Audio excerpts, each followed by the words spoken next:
องก็คิดเบิ่งดูคันว่าทิ่มระเบิด270ล้านตูนหั่นนะคนลาวมีจักล้านคนลาวตอนนั้นมี3ล้านกว่า3ล้านครึ่งเบิดประเทศนะทั้งป่าทั้งดงทั้งอยู่ทั้งนั้นทั้งนี้3-4ล้านไปเอา4ล้านให้สูงสุดมันถือจากลูกผู้โคตรผู้หนึ่งได้จากลูกและมันแม่นความจริงบ่พี่น้องข้าพเจ้าก็อยู่สวรรณเขตอยู่เวียงจันทน์บ่มีระเบิดตกลงนะบ่มีพ่อลูกพี่น้องแล้วเวียงจันทน์มันสิอนุสาวรีย์มันสิเหลือว่าขนาดอเมริกาทิ่มใส่นะแม่นผู้ใดเคยได้ยินว่าสงครามลาวน่ะมีบ่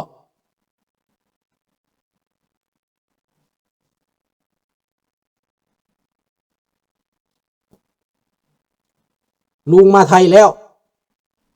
เพราะว่าลุงหนีมาปันพัก179เด้ลุงมาฮอดไทยแล้วตอนจีนตีกับเวียดนามนั่นน่ะแต่มันเตรียมการแต่79พ้นมันสิเอาพวกลุงไปน่ะพวกลุงหนีก่อนมันเตรียมการได้มันผิดกันแต่พุ่นน่ะมันด่าปฏิการจีนได้ข่าวนั่นได้เวียดนามด่าปฏิการจีนลาวแดงก็ด่าปฏิการจีนโจมตีจีนโจมตีไทยเวลานั้นไปฟังโลดวิทยุมันบันทึกไว้น่ะมันโฆษณาส่วนเสือปฏิการไทยปฏิการจีนมันเว้าข่าวนั่นน่ะทั้งเกี่ยวทั้งลาวแหละออกข่าวน่ะ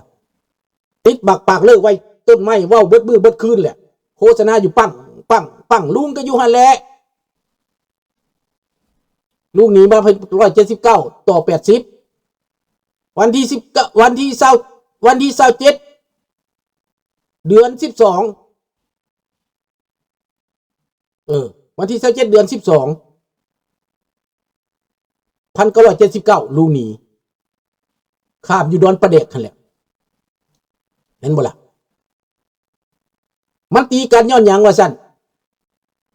เพราะว่าตอนนั้นจีนอยากให้ลาวนี่ขึ้นกับจีนเป็นคอมมิวนิสต์แบบจีนแต่ว่าเวียดนามไปนำโซเวียตเวียดนามลากลาวไปนำโซเวียตพิษกันเรื่องเกาะพาราเซลจีนมาสิเอาเกาะพาราเซลเวียดนามบ่ให้ยิงเรือกันลุมเลยตีกันในเวลานั้นแหละเห็นบ่มันบ่ได้ถือกันได้มันตีกันหันเหตุผลนั่นแหละตั้งแต่กี้ก็อาศัยจีนพวกคอมมิวนิสต์มันแตกกันหลังจากคอมมิวนิสต์ล่มสลายปี1990หลังจากนั้นมันเศร้าตีจีนเศร้าตีเวียดนามย้อนหยังพี่น้องต้องเข้าใจว่าอเมริกาขู่จีนว่าถ้าเจ้าบ่หยุดสงครามกับเวียดนามนี่นะเป็นหยังอเมริกาจังปกป้องเวียดนามพี่น้องต้องฟังให้ดีอเมริกาปกป้องเวียดนามฝ่ายซ้ายฝ่ายเดโมแครตนี่นะในข่าวนั้นเขาก็ปกป้องเวียดนามเบิดเขายกเลิกเขาสิยกเลิกเรื่องการลงโทษแซงชั่นนะแม่นบิลคลินตันก็ไปยกเลิกเรื่องการลงโทษเวียดนามให้เข้าตลาดการค้าตลาดโลกลาวนี่ก็ให้เข้าตลาดโลกให้ปะลัทธิคอมมิวนิสต์แต่พวกมันบ่ปะคู่มือนี่มันบ่ได้เป็นคอมมิวนิสต์พี่น้องมันเป็นเผด็จการซ่อนเงินเป็นเผด็จการผสมอุดมการณ์ก็บ่แม่นลัทธิก็บ่แม่นสังคมนิยมก็บ่แม่นเดี๋ยวนี้เป็นเผด็จการสืบทอดเท่านั้นในกลุ่มคนเท่านั้นเรื่องลัทธิเรื่องอุดมการณ์บ่มีแล้วพวกนี้บ่มีอุดมการณ์แล้วเป็นหยังลุงจังบ่หนีเพราะมันว่าสิเป็นสังคมนิยมคันว่าสิเป็นสังคมนิยมนี้ประเทศสังคมนิยมสิก้าวขึ้นสู่สังคมนิยมกระโดด3 บาท ก้าวขึ้นสู่สังคมนิยมเพิ่นว่าปฏิบัติ3 บาท 9ข้าพเจ้าก็คันเป็นจังซั่นก็ระบอบใดมาก็สิอยู่บ่อยากหนีจากพ่อจากแม่1ก็ตอนนั้นก็กำลังวัยหนุ่มเนาะอายุ22 ปี23 ปีประมาณนั้นแหละอายุ20 กว่าปีคนเฮาก็เอาลูกเอาเมียเนาะคันเอาลูกเอาเมียก็บ่อยากหนีพอเฒ่าไม่เฒ่าก็บ่อยากให้หนี พ่อก็มีลูกสาวเท่านี้คันสิหนีไปแล้วกับพ่อสิอยู่กับผู้ใดแม่สิอยู่กับผู้ใดไผสิเลี้ยงสิเกลือคนบ้านเฮาแม่นได้เบิ่งพ่อเบิ่งแม่แม่นบ่มันตัวเบิดใดมันตัวเบิดใดอันพลังบวกพวกนี้เสกสรรปั้นแต่งเบิดใดใส่ความเบิดแหละและพวกลุงนี่ก็ว่าละอยู่เห็นบ่พวกเจ้านายอื่นๆก็คือกันกับเจ้าเห็นในวิดีโอแล้วไปเบิ่งเอาเด้อพระเจ้าแผ่นดินเพิ่นเว้าจังใดเพิ่นพยายามสร้างความถูกต้องปรองดองนี่3 ครั้งรวมลาว3 ครั้งและเพิ่นก็บ่เคยสั่งให้ฆ่าลาวด้วยกันอีกเพิ่นให้พยายามแก้ไขความถูกต้องปรองดองแต่โฮจิมินห์กับไกรสอนนี้บิดเบือนใส่ไฟอยู่ตลอดเวลายุสุพรรณวงศ์ยุกองแลกองแลให้แตกเข้ามาก็อยากแต่เป็นกลางกองแลนี่มันสิกลางได้จังไดคอมมิวนิสต์ตีเข้ามาอยู่มันกลางได้จังไดกองแลในกนาสู้ซีอยากเป็นกลางคนอายุ27 ปีจากกัปตันแต่งตั้งเป็นนายพลสุวรรณภูมิแต่งตั้งเป็นนายพล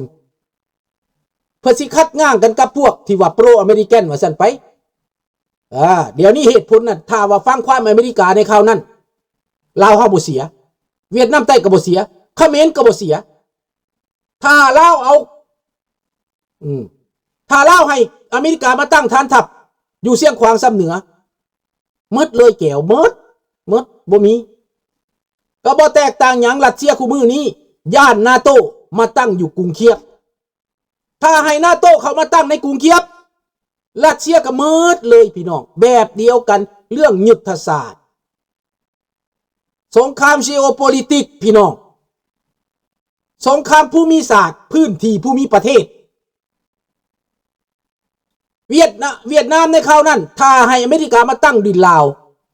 แล้วเวียดนามสิไปทางไหนล่ะสิเอาทหารขนไปทางไหนก็สมมุติว่าให้อเมริกาไปตั้งอยู่ไครเมียแล้วรัสเซียสิกล้าตียูเครนบ่ล่ะนาโต้ไปตั้งอยู่ไครเมียตั้งอยู่ดอนบัตตั้งอยู่ซาโปริเชียตั้งอยู่โปกอบนี่แล้วมันได้บ่ล่ะมันไปได้บ่ไปบ่ได้บักรัสเซียมันย่านอเมริกาไปตั้งอยู่ฮันถ้าจบสงครามไปปุ๊บอเมริกาก็ไปตั้งอยู่ดีพี่น้องถ้ายอมเสียดินแดนสมมุติว่ายูเครนยอมเสียดินแดนเอาไปซะซาโปริเชียเอาไปซะอันนั้นดอนบัตลูฮันนี่เอาไปซะไครเมียเอาไปซะอเมริกาพาไปตั้งอยู่ฮันอีกบ่นานบักปูตินตายไปคนยูเครนก็ยังต่อสู้เอาคืนได้อยู่อีตาถ้ำตายไป2 ตัวนี้ตายไปลึบล่างลายเซ็นจบยังต่อสู้เอาได้อยู่ข้าพเจ้าว่าถ้าข้าพเจ้าเป็นเซเลนสกี้นี้ในตอนนี้ยอมเสียยอมให้เลือดหลั่งก่อนยอมตัดขาก่อนเพื่อว่ารักษาทหารตัวไว้รักษาความแข็งแกร่งไว้ข้าพเจ้าสิเอาได้ตัดสินใจเอาแล้วเสียก็เสียไป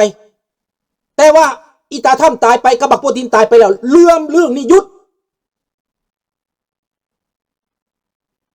นี่อันนี้คือกันบักทองรุ่นตายมาบักซอนไซตายมา2 คนนี้ตายไปแล้วลาวเฮามารวมกันข้าพเจ้าลบให้บักทองรุ่นกับบักซอนไซตายให้มันตายดับตายหาตายหุงตายวายให้มันตายดับโคตรดับเสื้อถ้ามันบ่ตายลูกมันหลานมันพวกเขาเก็บไปจีบ่ต้องเอาไว้อีกต่อไปพวกนี้นะมันขวางบ้านขวางเมืองพวกแกหัวขอดนี่นะว่าการเมืองมันหุนแหงเด้อพี่น้องเด้อแต่ข้าพเจ้าสั่งพวกที่ไปฉลองวันที่2 ธันวานี่สาธุพวกไปฉลองวันที่2 ธันวาน่ะให้ยนตกคือกันพวกนี้ก็ได้ผู้ใดมันไป2 วันที่2 ธันวาขอให้บรรพบุรุษขอให้ดวงวิญญาณของพวกที่ล่มตายหายจากเรื่องการเมืองนี่จองยนมันตกลงเบิดลำเลยพี่น้องตายครบลำเลยพี่น้องบ่ได้สนใจแม่มันพวกพี่หาปลาแดกอันนี้ก็ได้ให้มึงไปฉลองวันที่2 ธันวาน่ะ ต้องเว้าความดีนำพี่แม่มันพวกนี้นะบ่แม่นอีพ่ออีแม่เฮาพวกตายบ่หลับมาแล่นมาตายพี่สังก็ไม่อยากฉลองวันที่2ธันวาเป็นหยังมันอยู่พุ่นมันมาหยังแต่ว่าข้าพเจ้าดีใจอเมริกาสิสืบพวกนี้พวกใดที่ไปเคลื่อนไหวใจเย็นๆพี่น้องในอเมริกาเองมันสิเกิดขึ้นพวกสูบ่พอใจต้านมาโลดสูต้านเธอใดยิงเข้าหมายหัวสูไว้ในอเมริกานั่นพี่น้องเขารายงานมาแล้วเจ้าหน้าที่เขารายงานมาแล้วเขาบอกว่าพวกใดมันดิ้นพวกใดมันออกมาด่าเขาปล่อยให้มันด่าก่อนเขาปล่อยมันเคลื่อนไหวก่อนเพื่อเขาจะได้หลักฐานด้านกฎหมายพี่น้องอยู่แคนาดามีแก้วบอกมีแก้วเสรีพี่น้องหมู่คู่ข้าพเจ้าก็เป็นแก้วก็บ่ดื้อแต่แก้วที่ว่ามีคุณธรรมแก้วที่มีใจเป็นประชาธิปไตยพี่น้องมันคนละเรื่องได้ลาวก็มีคนชั่วก็มีแก้วก็มีคนชั่วก็มีจีนก็มีคนชั่วก็มีเป็นของธรรมดา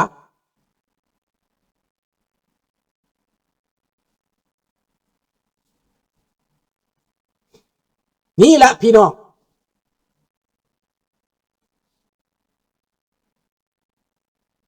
เรื่องแยกไปหนะ2แขวงหนะธรรมดาถ้ารัฐบาลลาวตีขึ้นก็ได้แต่ว่าย้อนสุวรรณภูมิมาอย่าลุงโพเอ้ยสุวรรณภูมิมาย่านน้องชายเพิ่นบ่มีบ่อนอยู่เจรจาให้เขามีเขตปลดปล่อยให้เขามี2แขวงหันเฮาจังสิบ่ได้ฆ่าได้ฟันกันให้กองแรกก็ไปอยู่หันอยู่ซ้ำเหนือเชียงขวางนั้นแล้วก็เจรจาอยู่นามอนเจรจาอยู่เชอแนลเพื่อสิกลับคืนมารวมกันอีกแล้ว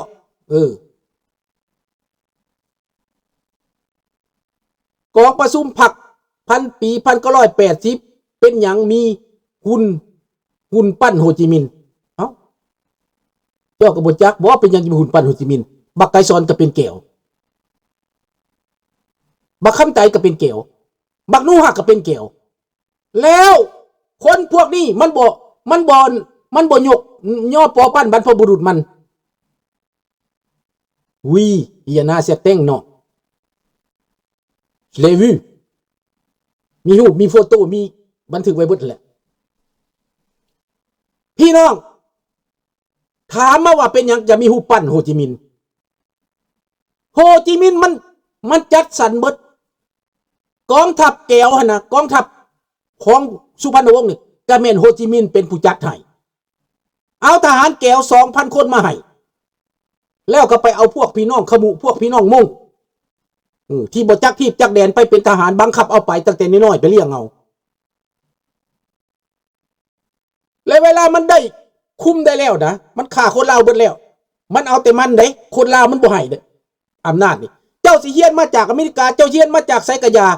มันนี่จบมาจากทำจากผู้ก็ได้เป็นนายกองราชวงศ์เวียดเป็นคนสร้างให้ไกรสอนแม่นแล้วอันเมากองราชวงศ์นั่นมันให้เกียรติสุพรรณวงศ์คราวนั้นมันยั่วสุพรรณวงศ์เป็นบ้าหลังจากมันยึดประเทศได้แล้วสุพรรณวงศ์ก็ได้เข้ามารวมกัน2ไอ้น้องหอมปากกันจ้อยๆแล้วก็กอดข้อกันยกมือกัน2คนเพิ่นตีได้แล้วเพิ่นว่าให้เฮาพร้อมกันรักษาสันติภาพไว้ทุกเขตทุกแขวงเพิ่นว่าจังได๋ถามว่าสันติภาพเพิ่นยังบ่เดี๋ยวนี้นะสันติภาพหมดแล้วข้าพเจ้าก็เอาเพลงออกไปหั่นเด้บ่มีสันติภาพของบักสุพรรณวงศ์มันตายห่าไปน้ำมันแล้วเสี่ยงมั้งเขาจะได้เห็นหน้าเบิดทุกคนแหละน้องความจริงบนเหนือดอกผู้ใดเฮ็ดหยังนะเขามาแต่งตั้งหัวหน้าแนวล่าสร้างชาติอยู่ในแคนาดาข้าพเจ้าก็ฮู้แล้วให้มันเคลื่อนไหวไปโลดอาลาแฟงมันสิมีความเชื่อปรีดอกอาลาแฟงนะพวกทะเยอทะยานนี่นะมันสิมีอันเป็นไปพวกทะเยอทะยานนี่นะพี่น้องบาปกรรมสิตามสนองเขาเบิดสิเป็นไผกะยาเดี๋ยวนี้เขาคือว่าแต่งตั้งได้แล้วสังคมลาวในประเทศแคนาดาสิเป็นแนวลาวสร้างชาติกันเบิดบ่แม่นเด้อพี่น้องคนลาวอยู่นี่เขาก็ระมัดระวังได้เขาย่านบัดมันบ่เป็นไปตามนั้นเขาย่านบัดมันบิดเบือนไปแล้วเบื้องหลังมันสิกลับขึ้นมาใส่ตัวเองได้